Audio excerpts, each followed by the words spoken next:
Hello, dear friends, I hope you are well. In this video, I talk about one of the most exciting cars, DS9. Wow!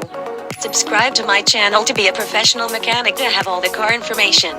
After watching the video, comment on which part of the car was interesting to you.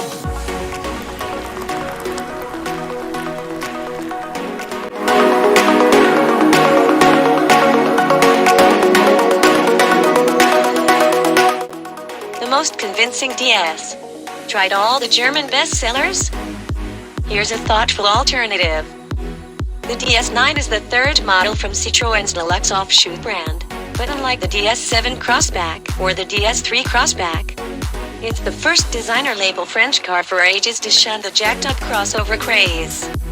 Swise, the DS9 is a nailed-on rival for the dominant BMW 5 Series, Audi A6 and Mercedes E-Class. But even DS doesn't think it'll be squaring up to those guys in a straight fight.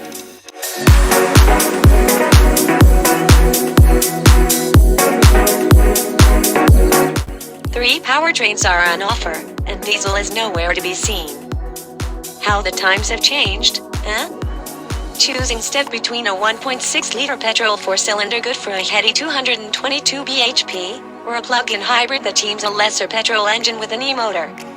It also adds up to 222 bhp, but with a useful 34 miles of claimed all-electric range.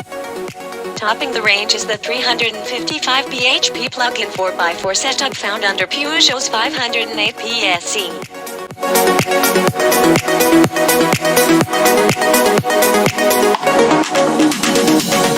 The droopy front LED motif and big Audi-esque grille give it some snarling road presence in your praise rearview mirror. But despite lashings of chrome and intricate lights, the 9 isn't immediately gorgeous. It's not an ugly car, but it seems to be trying quite hard to be inoffensive. And surely a DS should be wantonly mad and obviously stunning? Seems odd that Peugeot's cheaper saloon is the palpably more seductive machine.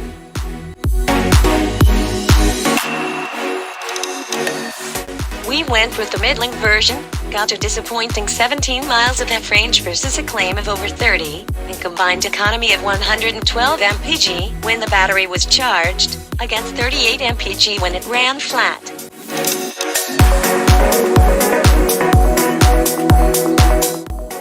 In its home market, the DS9 Performance Lince has a starting price of $47,700.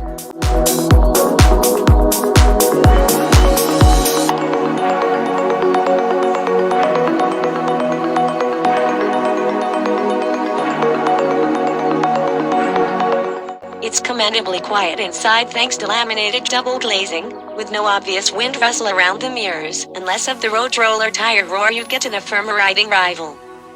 Obviously keeping the engine off for half the journey helps keep noise levels down. So, you'll be wanting the E10's plug-in hybrid then. There are no heater controls. That's the submenu in the touchscreen, which is familiar Peugeot Citroën fare, and could do with a graphical and processor update to be the state-of-the-art centerpiece this cockpit deserves. Below set screen are shortcut keys for the menus. Above live ends, and the weird rotating VRM timepiece that DS is so fond of. It rotates in and out of view when you press the oddly sighted starter button just below, every time you enter and exit the 9. It's a slightly bizarre gimmick, but also one of the only true examples of old-school madness that exist in this new-age French luxemobile. So, it falls just on the right side of the charming annoying seesaw. Based on a stretched version of the platform that brought you Peugeot's stunning, but cramped 508, the 2,900mm wheelbase carves out plenty of space for grown-ups front and rear.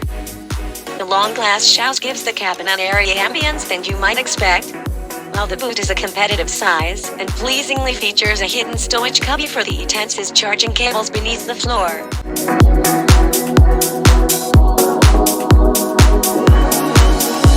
Front and center, a 12-inch touchscreen.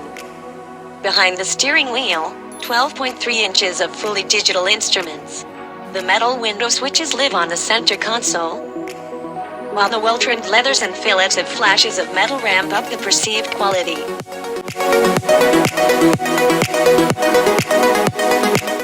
DS's engineers have done their job here. This executive saloon car rides with a floaty pliancy that's enormous refreshing. Riding on modest 19-inch rims with a proper sidewall, the DS9 soaks up imperfections pleasingly.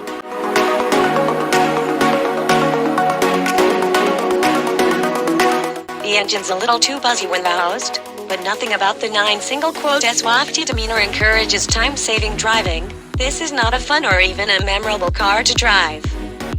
So, the game becomes driving like you're taking a royal chauffeur job interview, trying to make progress as swiftly as possible while keeping engine revs low, or absent entirely. The switchover between power sources is smooth, and the brake pedal doesn't fidget and fix as the car chooses between reg and braking and old-fashioned discs. Apparently-ness from DS's championship-winning Formula E team has been helpful here. Sounds like marketing guff, but we'll give them the benefit of the doubt. Which part of this car do you think is the most exciting?